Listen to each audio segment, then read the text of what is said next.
Buenos días para todos. Vamos entonces a dar inicio a la charla que tenemos hoy en aulas abiertas, que es estratificación del riesgo de tromboembolia para tromboprofilaxis. Yo soy Luisa Giraldo y soy residente de medicina vascular.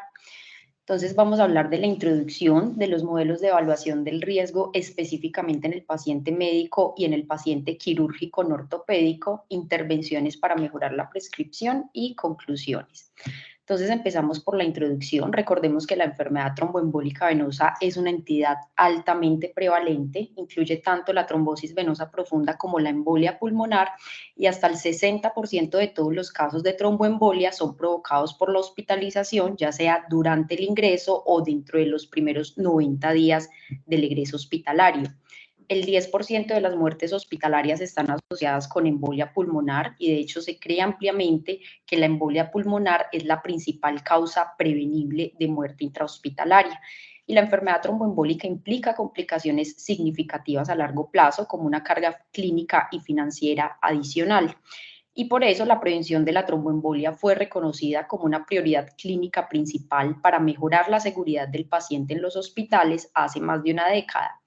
Pero desafortunadamente, a pesar de la buena evidencia que respalda la tromboprofilaxis, la implementación ha demostrado ser desafiante y al día de hoy vemos tasas de prescripción de tromboprofilaxis subóptimas a nivel mundial. Vemos que en el mejor de los casos para Norteamérica y para Europa las tasas están entre el 66 y el 68%, lo cual son cifras bastante preocupantes, y mucho más baja en otros continentes, siendo el más bajo Asia con 37% y en Sudamérica un 58%.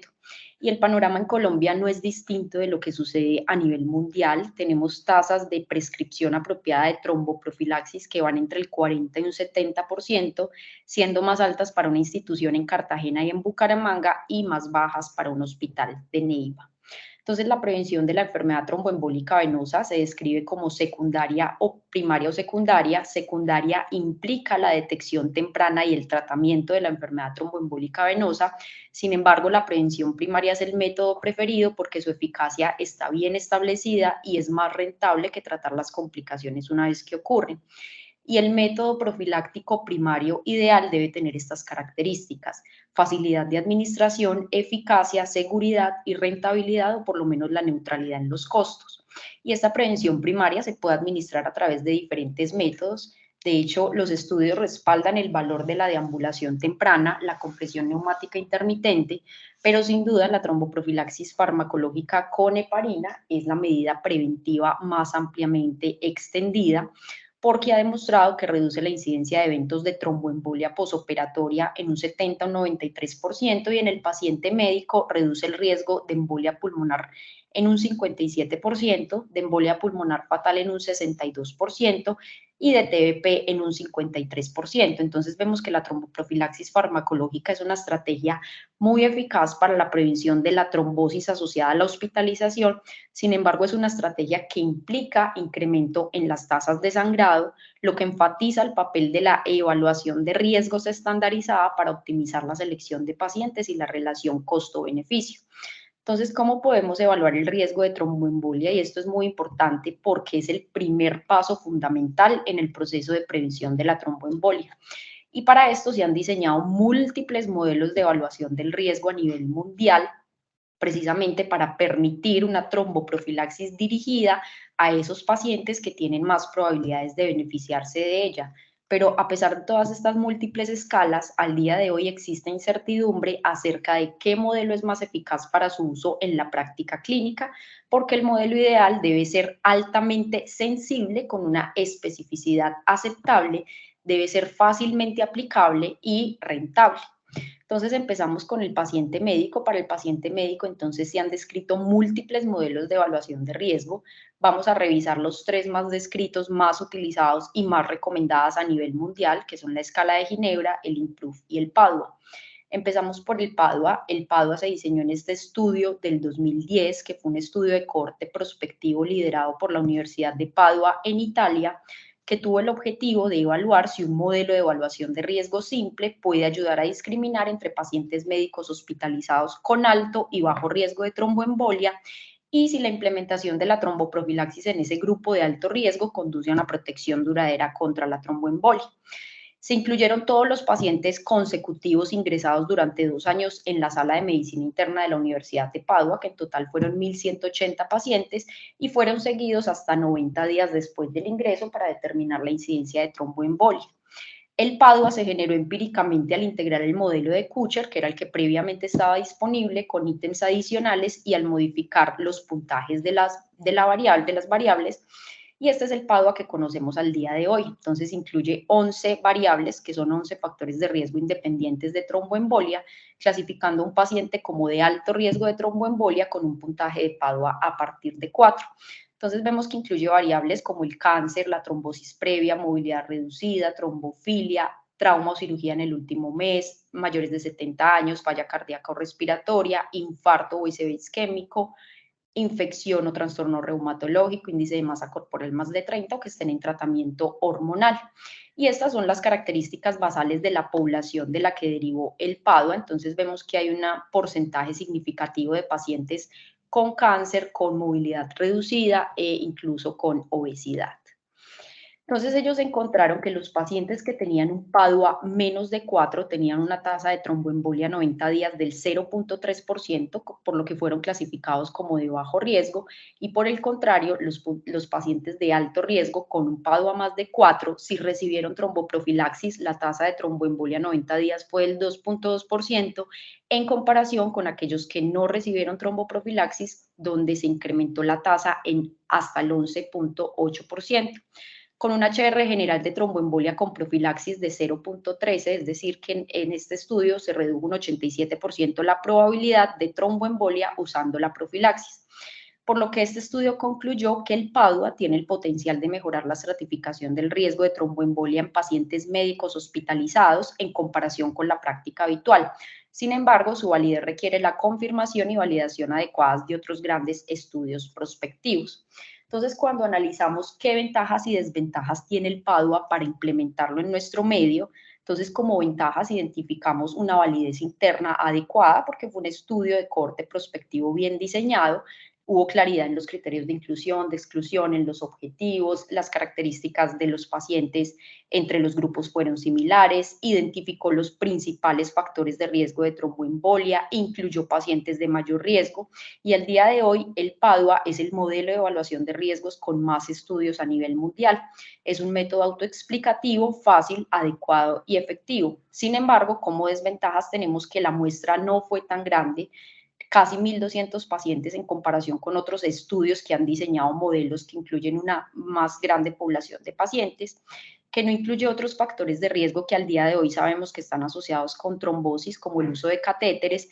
No utilizaron criterios formales para derivar esta regla de predicción clínica, pero aquí tenemos que tener una precaución y es que probablemente no vamos a encontrar ensayos clínicos que aleatoricen a los pacientes de alto riesgo a recibir o no tromboprofilaxis, pues porque esto no es adecuado desde el punto de vista ético y por lo tanto nos toca trabajar con la evidencia disponible. Y la otra gran preocupación que nos genera es que, como vimos, derivó de población italiana. Entonces, las características basales de la población italiana, pues probablemente sean muy distintas a las de la población colombiana y por eso nos genera duda de si es la mejor escala para implementar en nuestro medio. Posteriormente se desarrolló la escala IMPROVE, que derivó del Gran Registro Médico Internacional de Prevención de Tromboembolia, y el IMPROVE utilizó datos de 15.156 pacientes hospitalizados con enfermedad aguda para determinar la incidencia de tromboembolia dentro de los 3 meses tras el ingreso hospitalario. Identificaron 7 factores de riesgo independientes de tromboembolia y vemos que muchos los comparte con el Padua, como son la trombosis previa, la trombofilia, el cáncer, pero también adiciona otros como la parálisis de los miembros inferiores, la inmovilidad la toma a partir de 7 días, estancia en UCI o en unidad de cuidado coronario y el umbral de la edad es un poco más baja, mayor de 60 años.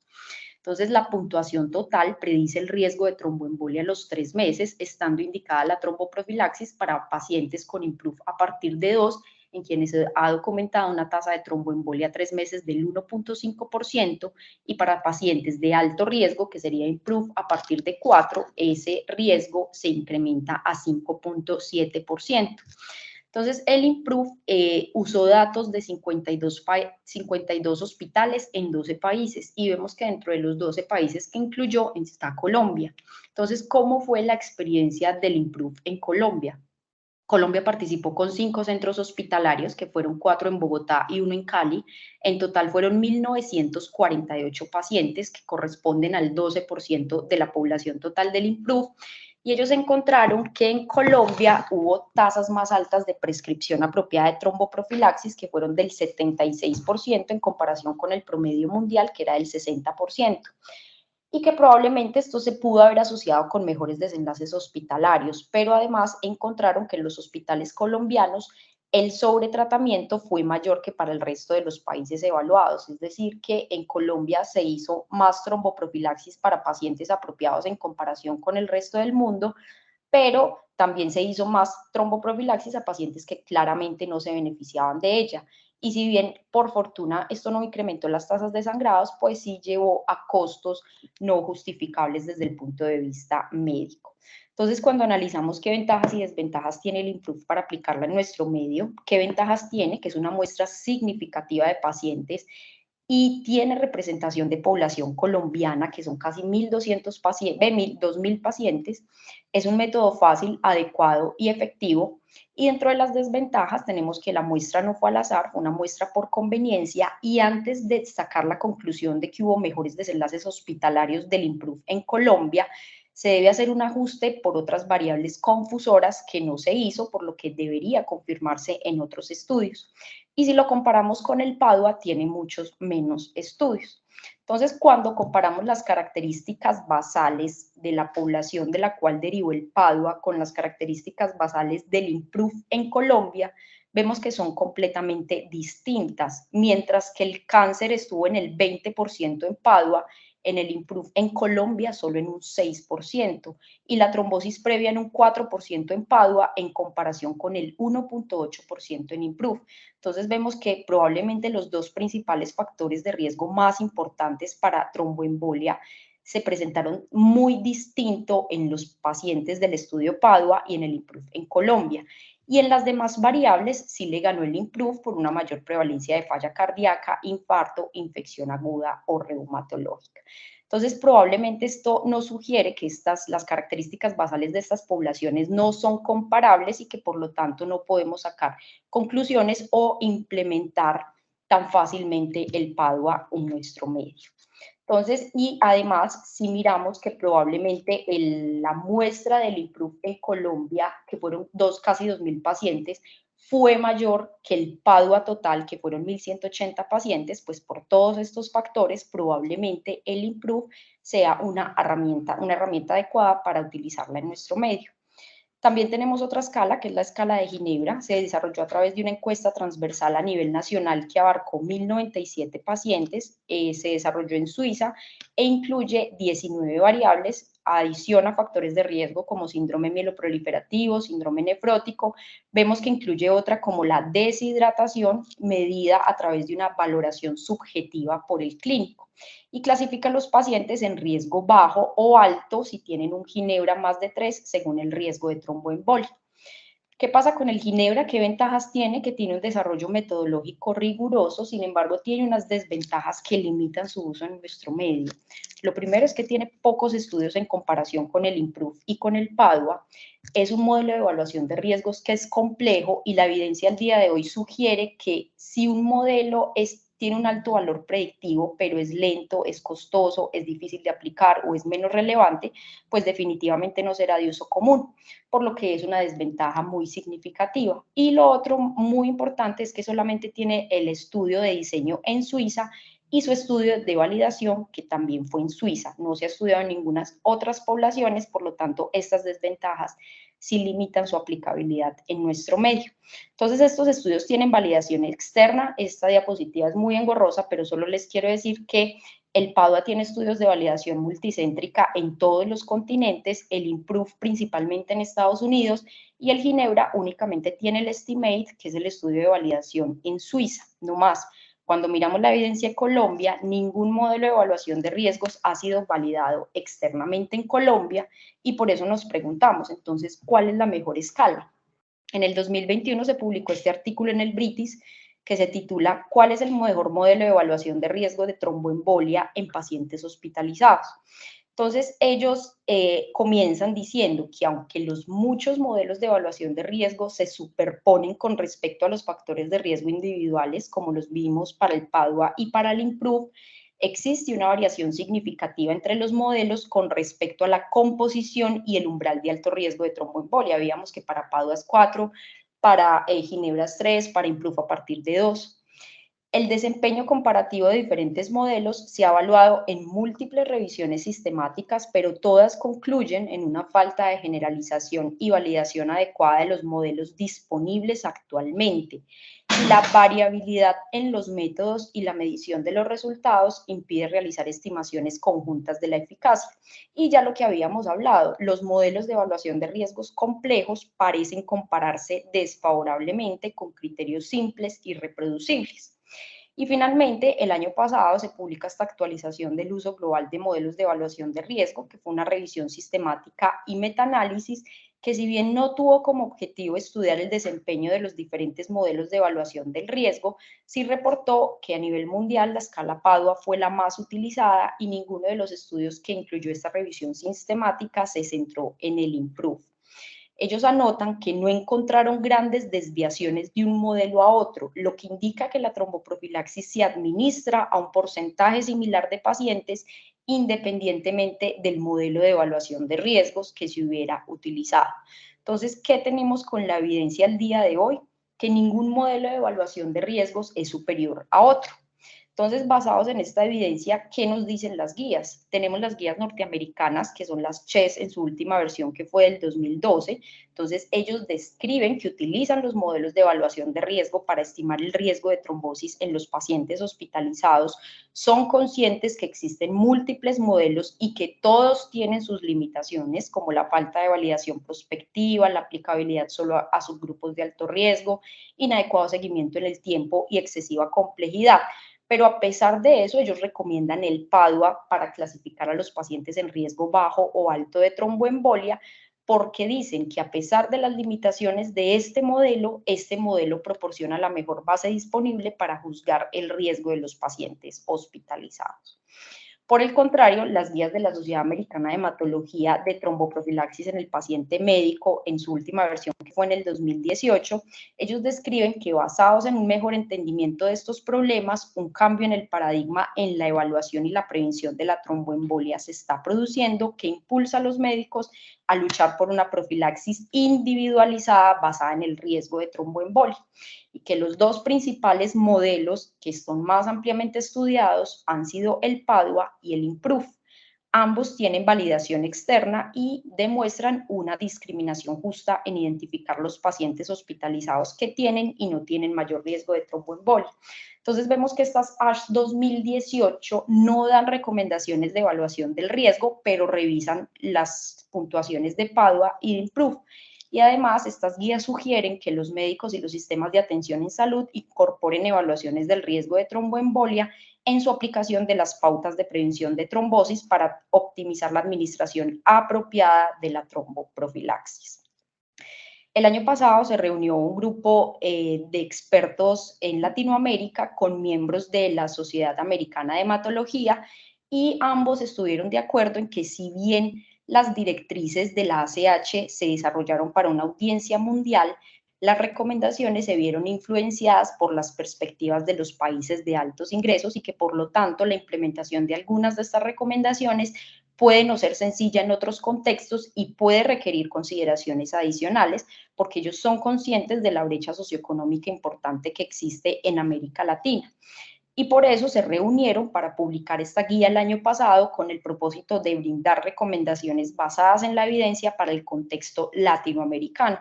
Y fue una colaboración de ACH y 12 sociedades de hematología en Latinoamérica, y vemos que dentro de esas 12 sociedades estuvo incluida la Asociación Colombiana de Hematología y Oncología.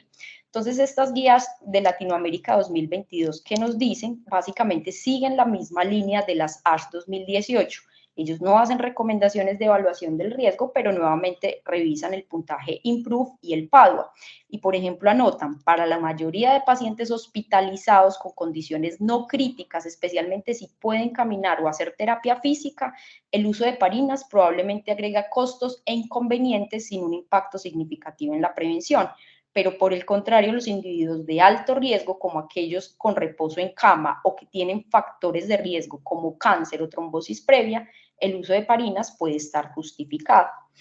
Y tenemos otras guías que son las NICE, también en su última versión que fue en el 2018, donde recomiendan que todos los pacientes médicos deben ser evaluados para estimar el riesgo de tromboembolia inmediatamente después de la admisión, y esa estimación del riesgo debe hacerse con la herramienta de la evaluación del riesgo del Departamento de Salud. Entonces, ¿por qué las NICE hacen esta recomendación de usar este modelo de evaluación de riesgo del cual no hemos hablado? ¿Qué pasó con las guías NICE? Resulta que en el 2005, en el Reino Unido, la enfermedad tromboembólica venosa fue destacada como una causa importante de morbilidad y mortalidad prevenibles, y precisamente el área de preocupación de la tromboembolia culminó con el lanzamiento de un Programa Nacional de Prevención de Tromboembolia en 2010 en Inglaterra, con el objetivo de disminuir los daños prevenibles, la morbilidad y la mortalidad secundarias a la trombosis asociada al hospital. Y ese programa implicaba una evaluación obligatoria del riesgo de tromboembolia al ingreso, con informes centralizados y una sanción financiera a las instituciones por no lograr tasas de evaluación de riesgo de tromboembolia mayores al 90%. Y los apoyos adicionales en ese programa incluían principalmente un sitio web nacional, y ese sitio web alojaba información de apoyo principalmente sobre la prevención de tromboembolia en forma de materiales educativos de aprendizaje electrónico. También tenían las guías nacionales NICE, una red de centros ejemplares de trombosis y una red de enfermería, y la herramienta nacional estándar para evaluar el riesgo. Entonces, ¿cómo diseñaron esta herramienta? Se reunieron miembros de las NICE y miembros del NHS, que es el Servicio Nacional de Salud, que presta las obligaciones sanitarias públicas en el Reino Unido, y tuvieron como objetivo el diseñar una escala, el resultado primario, que fuera años de vida ganados por calidad y el costo incremental. Entonces, lo que hicieron fue una búsqueda sistemática de la literatura de los factores de riesgo de tromboembolia, e inicialmente determinaron el costo-beneficio de considerar cada factor de riesgo y el costo de usar tromboprofilaxis según ese factor de riesgo. De manera que hicieron una revisión sistemática de cada factor de riesgo para determinar cuáles eran los que tenían mayor riesgo, hasta que llegaron a la conclusión, ya según la evidencia y los costos, de los factores de riesgo que más riesgo aportan, y diseñaron la herramienta. Entonces, la herramienta NICE implica que todos los pacientes se evalúen para el riesgo de trombosis inmediatamente después del ingreso, se reevalúen a las 24 horas y cuando la condición clínica cambie.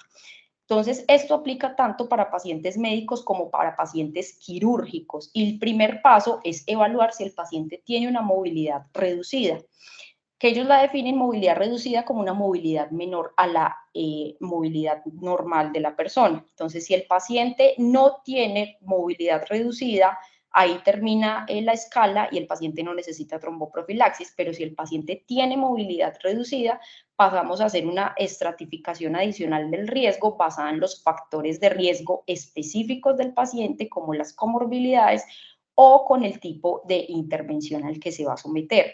Con solo la presencia de una de estas variables ya implica que el paciente es de alto riesgo y por lo tanto tendría indicación de tromboprofilaxis farmacológica. Resulta que este Programa Nacional de Prevención ha sido muy exitoso en el Reino Unido. De hecho, ellos han notificado un incremento significativo en las tasas de evaluación nacional del riesgo de tromboembolia, que aumentaron del 47% en el 2010 a más del 90% en el 2011, y desde entonces se ha mantenido por encima de la meta hasta el último periodo, que fue en el 2019, con tasas superiores al 95%. Además, han demostrado una reducción en las muertes asociadas con tromboembolia posteriores al alta hospitalaria, una reducción del 16.2% desde el 2007-2008 al 2019-2020. Entonces, este programa de prevención de tromboembolia nacional ha sido muy exitoso en Inglaterra. De hecho, en el 2014 se realizó una encuesta sobre la conciencia global de la enfermedad tromboembólica venosa, y curiosamente la proporción de encuestados conscientes fue más alta en el Reino Unido en comparación con las otras naciones participantes.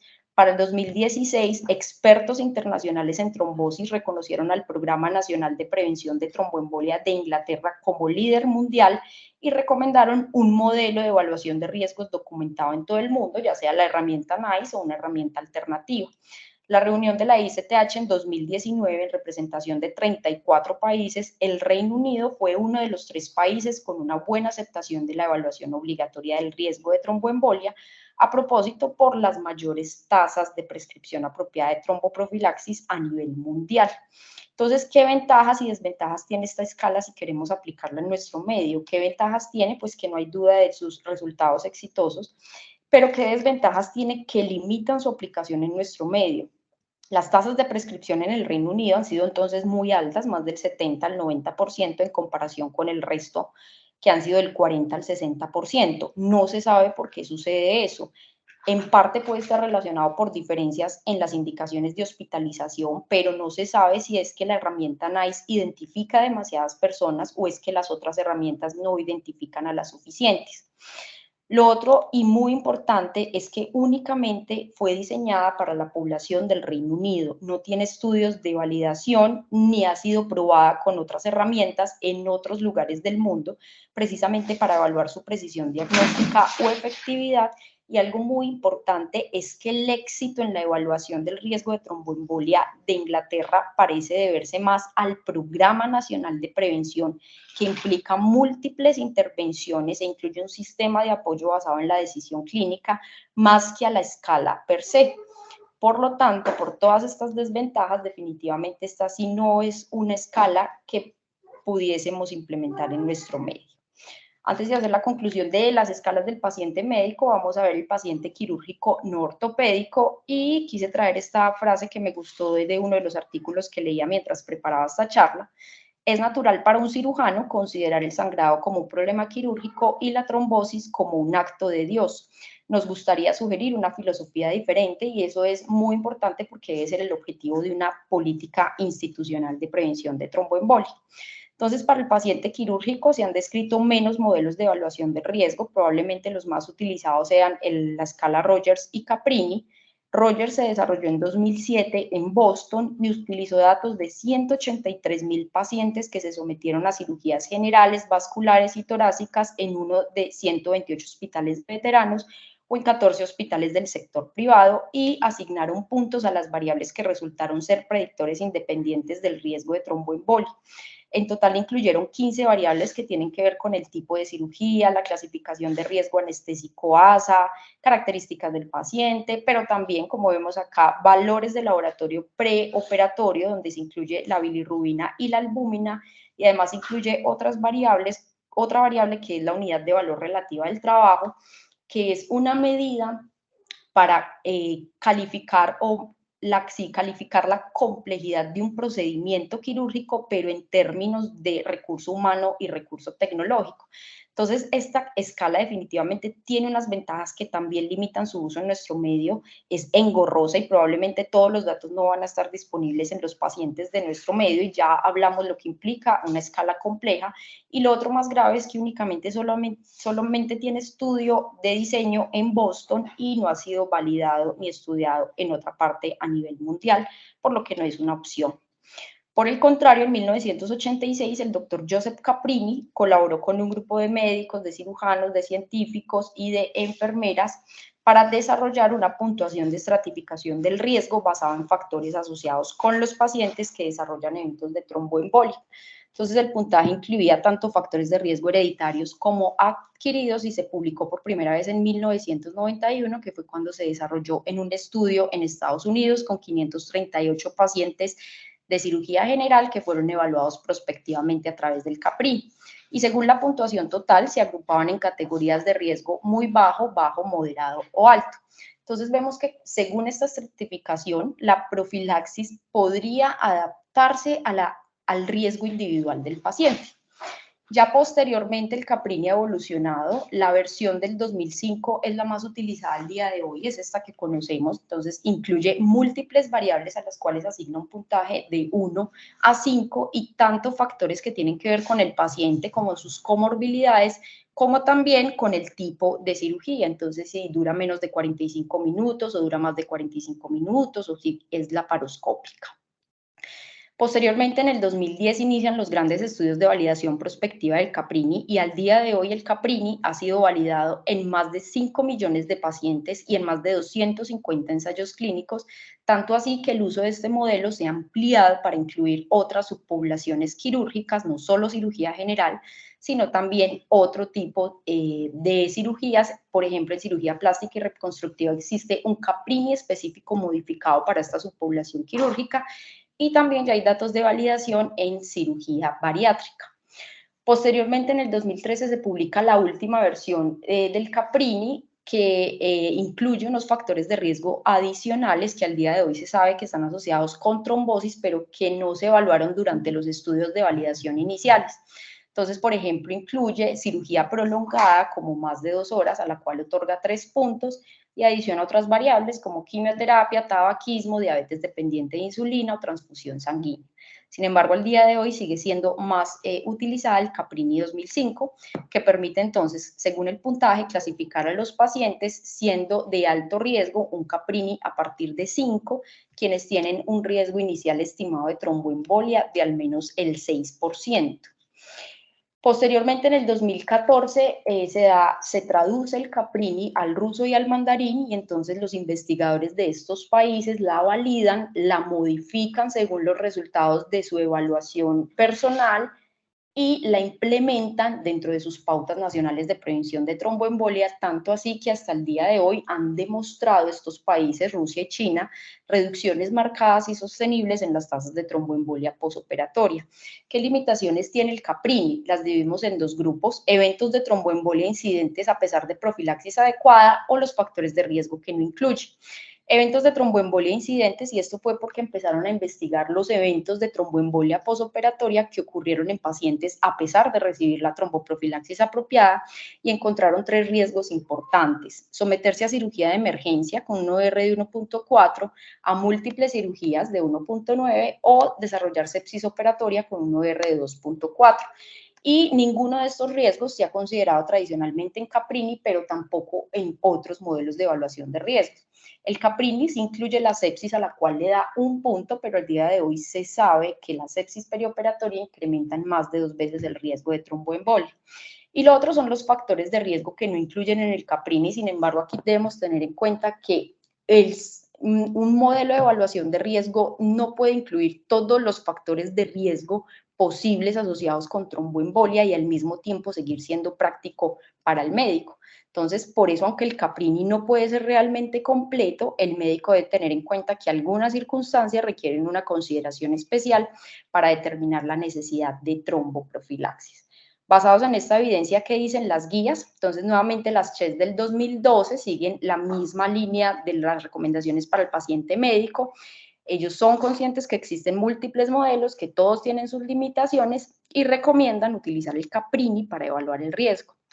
Por el contrario, las guías ARS de 2019, que son las del tromboprofilaxis en paciente quirúrgico, y las de Latinoamérica del año pasado, ellos fundamentan recomendaciones a favor o en contra de la tromboprofilaxis, pero basada en el riesgo trombótico del procedimiento, sin una evaluación adicional de los factores de riesgo específicos del paciente, y eso contrasta significativamente, como lo vemos con las CHES del 2012, donde hacen énfasis en la evaluación de los factores de riesgo específicos del paciente para contribuir a la tromboembolia. Y las recomendaciones de estas últimas guías se basan en que la evidencia ha sugerido que la causa o el motivo de hospitalización del paciente, ya sea médico o quirúrgico, se constituye en el principal factor de riesgo de tromboembolia. Y las NICE 2018, entonces, como ya lo vimos, ellos tanto para el paciente médico como para el paciente quirúrgico recomiendan la evaluación a través de su herramienta nacional del Departamento de Salud. Entonces, ¿qué intervenciones se han descrito para mejorar la prescripción de tromboprofilaxis? Y la podemos clasificar en 2 grupos. Uno, la implementación de pautas de prevención, y lo otro es la educación del paciente. Entonces, en la implementación de pautas de prevención de tromboembolia se ha demostrado que la implementación de una guía en una institución conduce a una prescripción mejorada con tasas del 31 al 72% después de la implementación, que si bien siguen siendo subóptimas, pues aumentan significativamente. Se ha demostrado que el uso de alertas humanas y o electrónicas mejora la prescripción en un 16% y disminuye la trombosis asociada al hospital en un 36%, siendo las alertas electrónicas muy superiores a las alertas humanas. Por el contrario, otras medidas como la educación y la capacitación aumentan en una menor proporción la prescripción apropiada. Y al día de hoy están siendo estudiados los futuros medios automatizados en la prevención de tromboembolia, como la inteligencia artificial y el aprendizaje automático. Y dentro de la educación al paciente es muy importante porque la conciencia pública y del paciente de la trombosis asociada al hospital es baja, menos la mitad de los pacientes saben que es un evento prevenible, por eso asesorar a los pacientes sobre su riesgo de trombosis es fundamental y la información que se le debe dar al paciente, como muchos de ellos van a desarrollar la trombosis después del alta, debe ser para crear conciencia sobre los síntomas y motivarlos a buscar atención médica temprana. La no administración de la tromboprofilaxis es frecuente, un 11.9% no se administran y el 59% se omiten debido a la negativa del paciente. Por eso es tan importante la educación tanto al personal de enfermería como al paciente para reducir la omisión de las dosis. De hecho, intervenciones como alertas para la educación centrada en el paciente y comentarios de enfermería en forma de educación se ha demostrado que reducen las omisiones del 13 al 9%. Y cuando se hacen encuestas a los pacientes, también han descrito que ellos aceptan la educación a través de múltiples métodos, siendo la interacción médico-paciente el método preferido. Además, también se lanzó en el 2014 una campaña mundial de concientización sobre la enfermedad tromboembólica venosa, que fue el Día Mundial de la Trombosis, y que fue una iniciativa de la Sociedad Internacional de Trombosis y Hemostasia. Para el 2021, esta campaña llegó a más de 6.1 billones de personas. Por otro lado, la OMS considera la prevención de la trombosis asociada al hospital como un componente clave para garantizar la seguridad de los procesos clínicos en su plan de acción mundial para la seguridad del paciente entre 2021 y 2030, por lo que la OMS propone una evaluación obligatoria del riesgo de tromboembolia en el momento del ingreso hospitalario para optimizar la prevención y el seguimiento de las muertes evitables asociadas a tromboembolia como indicador de resultados. Y precisamente miembros de la OMS, junto con el Comité Directivo del Día Mundial de la Trombosis de la ICTH, se propusieron un objetivo que es un poco ambicioso y es lograr una evaluación obligatoria del riesgo de trombosis en los ingresos hospitalarios en el 90% de todos los países en el mundo para el 2030. Entonces, ¿qué podemos concluir de esta charla? Ningún modelo de evaluación de riesgo es superior al otro y todos tienen como objetivo minimizar la tromboprofilaxis farmacológica innecesaria y reducir los daños y los costos asociados. Por eso es tan importante introducir una evaluación de riesgos estandarizada para optimizar la selección de pacientes. Además, estos modelos proporcionan servicios individualizados y una evaluación reproducible del riesgo de tromboembolia independiente de qué tan antiguos sean o de la experiencia o el sesgo del médico evaluador.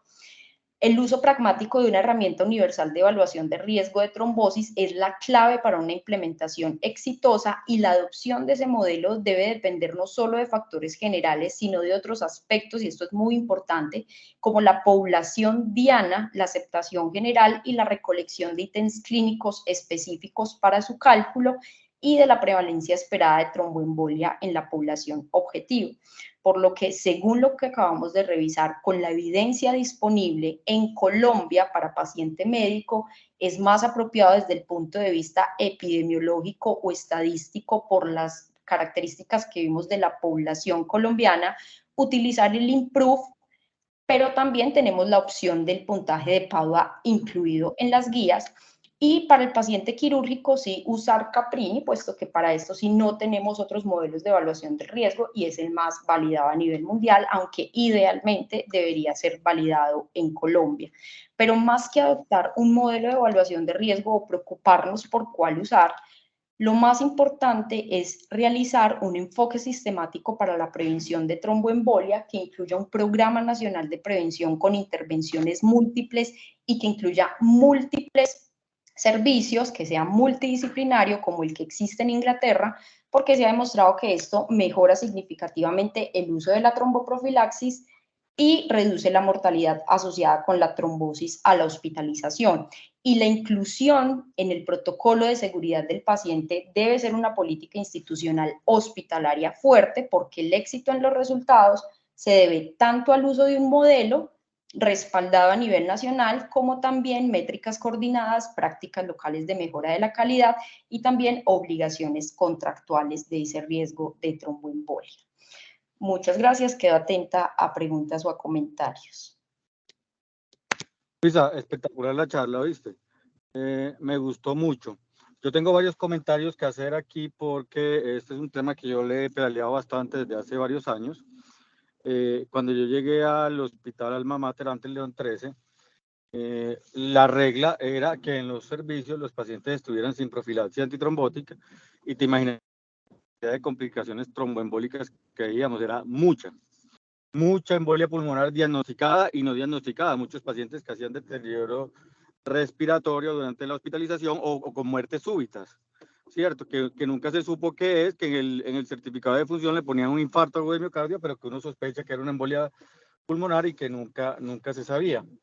En ese momento las cosas no estaban como ahora, no había tantas herramientas, pero yo pienso que el tema, o sea, no tenemos que hacer la fuerza en escoger una sobre otra herramienta, porque las herramientas en términos generales comparten los mismos factores de riesgo.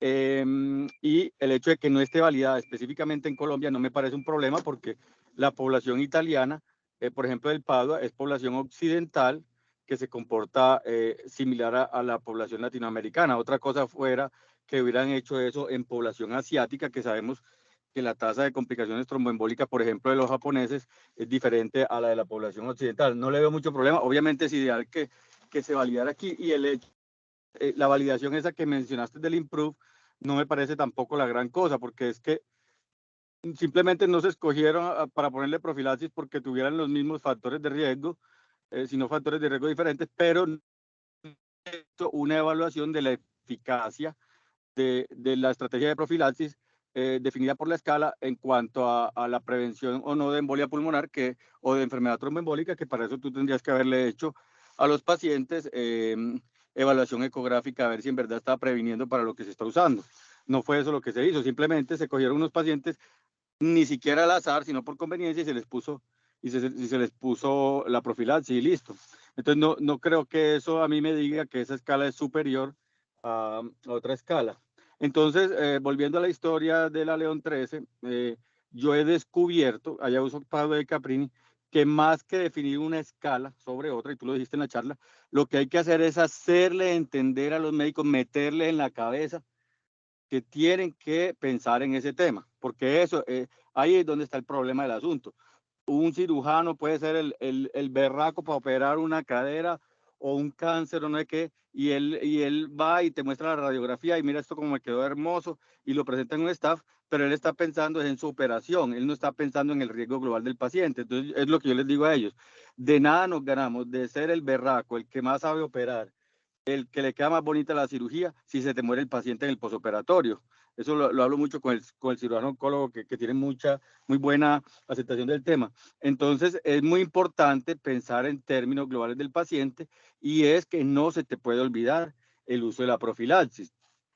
Eso, antes había muy poca, pues la gente sabía muy poco de eso, sobre todo los médicos de urgencias. Entonces lo primero que he descubierto, y eso es basado en la evidencia, es que la estrategia más importante, tú lo mencionaste, es la alerta electrónica. En la León 13 creamos una alerta electrónica de médico como para paciente quirúrgico, que se despliega a las 6 horas. Si un paciente está hospitalizado y a las 6 horas no tiene una profilaxis antitrombótica, que eso es una cosa que se puede hacer en cualquier hospital. Eso está publicado, ese articulito lo publicamos en Iatreya, Maribel está ahí, creo que Samir también.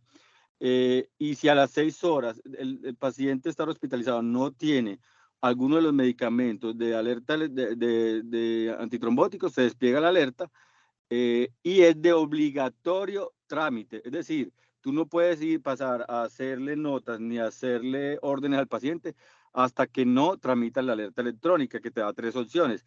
Ponerle la profilaxis antitrombótica, entonces te salen unas opciones.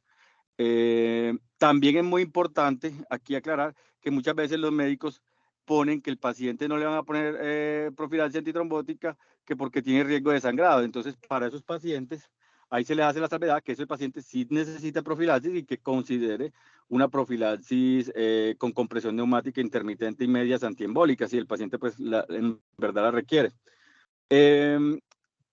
O también está la opción de ignorar la alerta electrónica porque el médico considere que el paciente tiene o no la requiere o tiene una contraindicación absoluta para ella. Entonces él debe poner por qué no la va, o sea, debe escribir en palabras por qué no se requiere la profilaxis antitrombótica.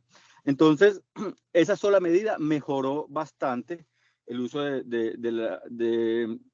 la profilaxis y disminuyó por lo menos o se volvieron a ver muy raramente eventos trombóticos prevenibles ante la hospitalización, pero eso debe ser complementado con la cantaleta.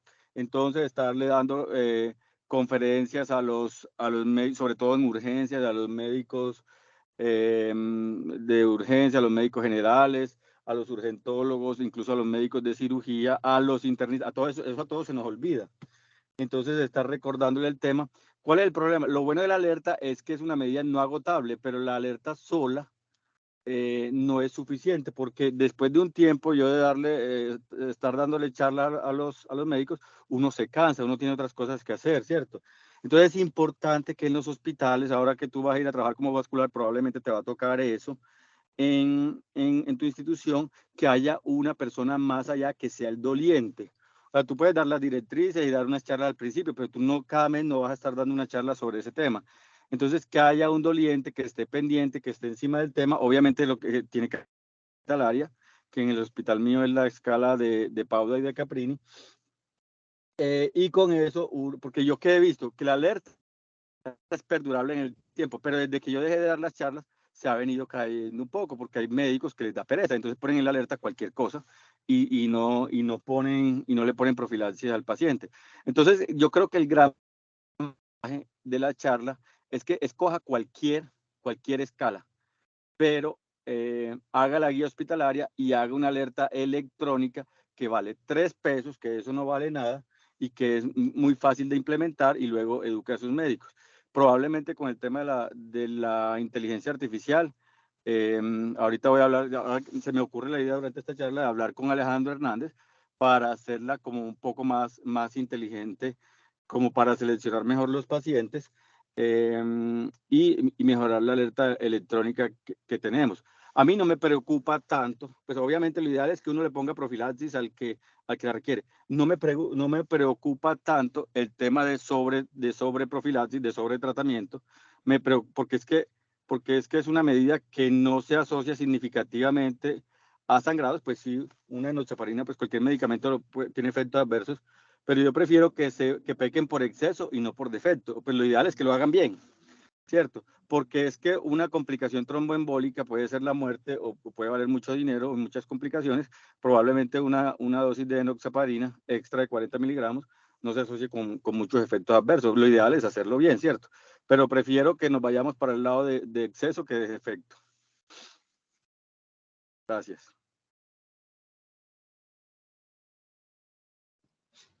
Gracias, profe. Hola, buenos días. ¿Cómo están todos? Hola, Mari. Yo quiero como particular unas cosas y uniéndome a lo que al profe Arrieta, yo, profe, ahí sí estoy como de acuerdo con el punto del para el otro lado. Pues ahora, digamos, yo estoy haciendo un trabajo, inclusive pues yo con Luisa y a la revisión que con la pregunta clínica en cómo mejorar como todo el proceso de detección de riesgo y de evaluación de sangrado de los pacientes para evitar eventos tromboembólicos asociados a la estancia hospitalaria.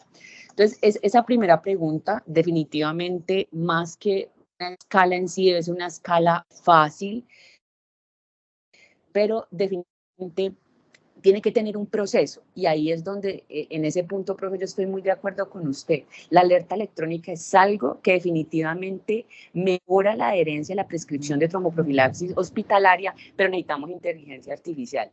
En el Pablo hay un robot electrónico que ayuda como con la detección, digamos en tiempo real, porque pueda que el paciente no lo hayan hecho, no lo haya escrito con la alerta, no lo haya prescrito, pero ¿quién va a ir allá a mirar definitivamente que hay que no se ha prescrito bien, que ya no debería tener tromboprofilaxis farmacológica, y que una cosa es el ingreso del paciente y otra cosa es como cuando va cambiando la condición clínica a lo largo de toda la estancia hospitalaria?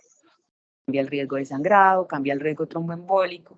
Entonces, ese robot al lado, que es lo que tenemos que mejorar, y ahí va pues como en inteligencia artificial, a que química farmacéutica pueda, digamos, en tiempo real, detectar adicionalmente como una falla en la descripción o en la profilaxis. ¿Qué me parece, estoy viendo y no se puede ir para el otro lado? Y en eso pues los americanos, y ellos por conflicto de interés en conflictos reales de la tromboprofilaxis farmacológica con heparina de bajo peso. O sea, sin duda los procesos han cambiado mucho, eso lo estamos viendo en tromboprofilaxis extendidas, no es paciente hospitalizado, en ortopedia, que inclusive ya la aspirina para grupos específicos de pacientes en algunos estudios con un beneficio clínico neto parece que se puede utilizar, pero yo pienso que nosotros pasamos mucho sangrado. O sea, su registro de eventos de sangrado asociado a terapia anticoagulante en el paciente hospital, yo creo que se vuelve pasaje. Riesgo grande porque definitivamente cuando uno lo mira por el otro lado, o sea, no es tromboembólico, sino que sabemos que anticoagulantes son medicamentos de alto riesgo, tanto en paciente ambulatorio como hospitalizado. Nosotros los eventos adversos, todas las instituciones tenemos subregistro.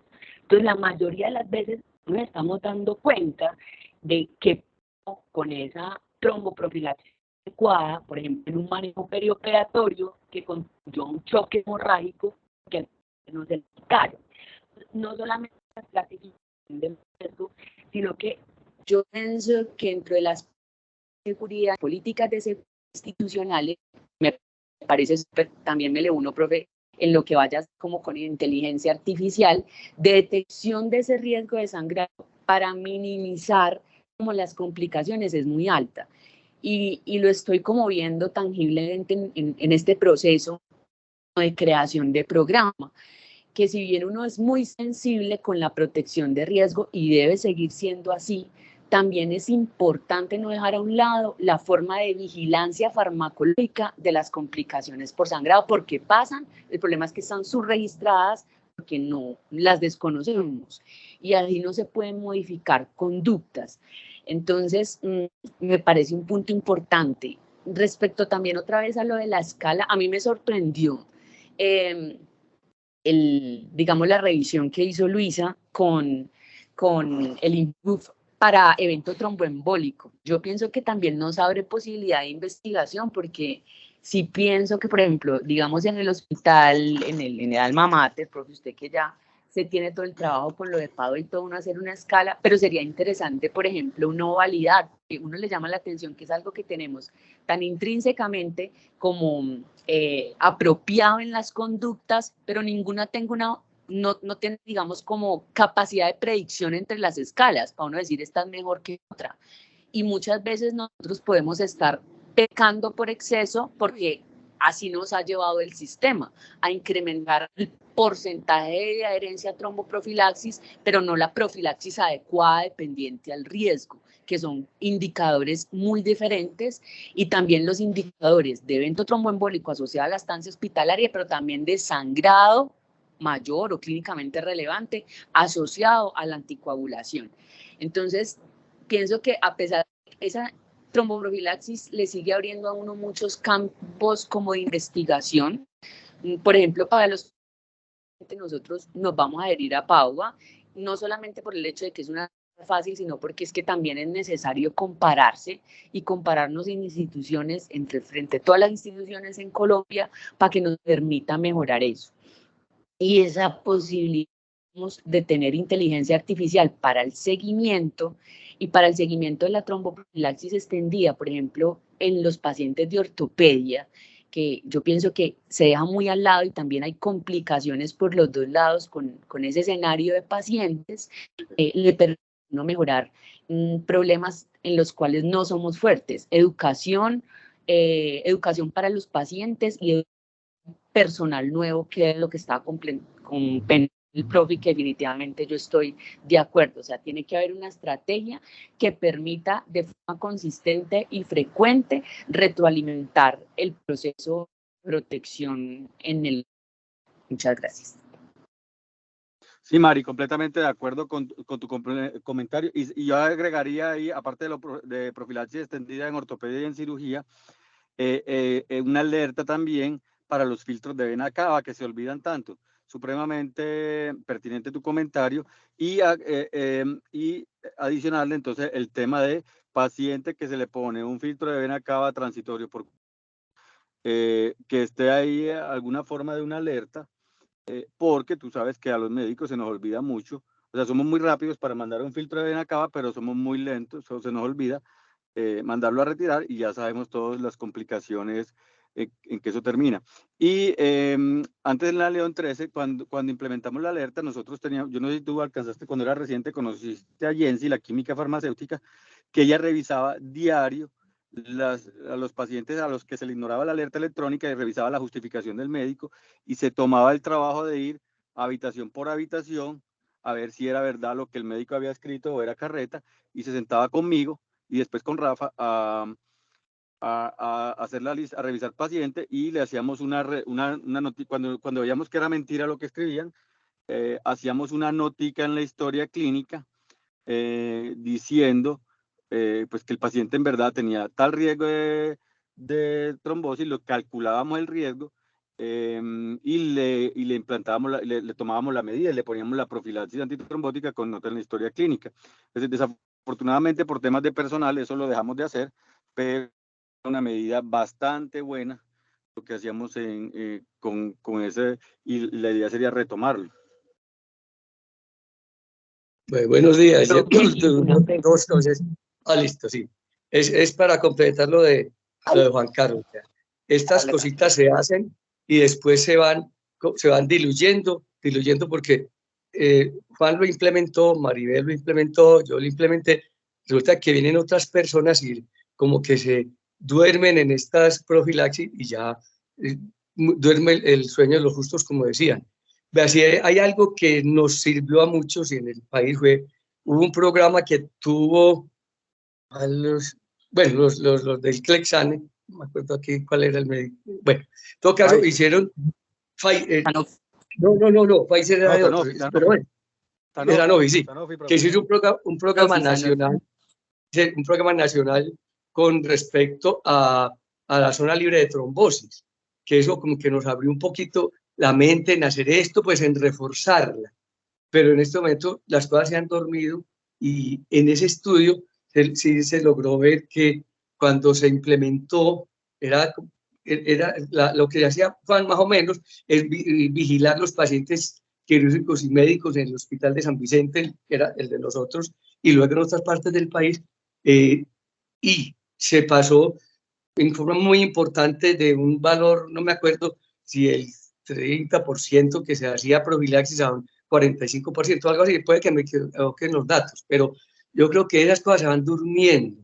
Y ustedes que están muy jóvenes, Maribel todavía más que Juan, y los que están presentes en estas conferencias, vale la pena que en el sitio donde nosotros estamos trabajando implementar eso. Yo creo que ya todo lo que dijo la doctora, lo que han comentado ustedes, la doctora Lozano, es muy importante que estemos de vez en cuando a hacer como impregnación hacia los médicos de esto que ya sabemos, que tenemos escalas que las podemos aplicar en Colombia, que no son difíciles de practicar, para que, y como ustedes dicen, los que van a salir a otros sitios, que también la implementemos allá. Es mucho más fácil en los sitios cuando uno llega nuevo, que llega con pilas a hacer esto, pero no dejarla dormir como está pasando en algunas partes de nosotros, y hacer todavía una cosa ya general en Colombia que sobre las clínicas de anticoagulación, que por ahí es el doctor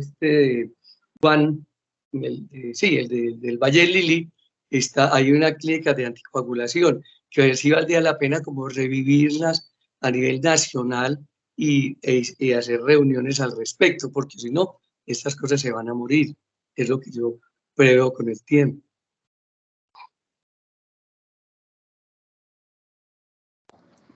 Sí, profe, inclusive el registro nacional está, que es el RECAPA, para, digamos, clínicas de anticoagulación en Colombia, y usted tiene toda la razón, la idea es como uno seguir fortaleciendo porque las políticas de seguridad hospitalaria cada vez más es una obligación para todos.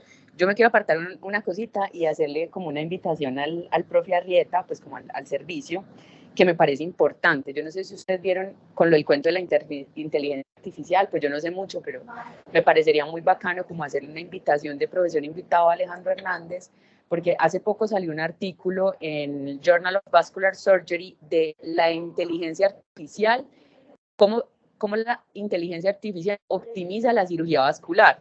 Y para la Sociedad Americana de Medicina Vascular también han hecho como unos comentarios. Entonces, miren que yo pienso que muchos de los problemas que nosotros tenemos hospitalizados se podrían mejorar con inteligencia artificial, y eso podría generar como una investigación que nosotros dijéramos, venga, ¿cómo la inteligencia artificial podría mejorar los procesos para la medicina vascular en Colombia?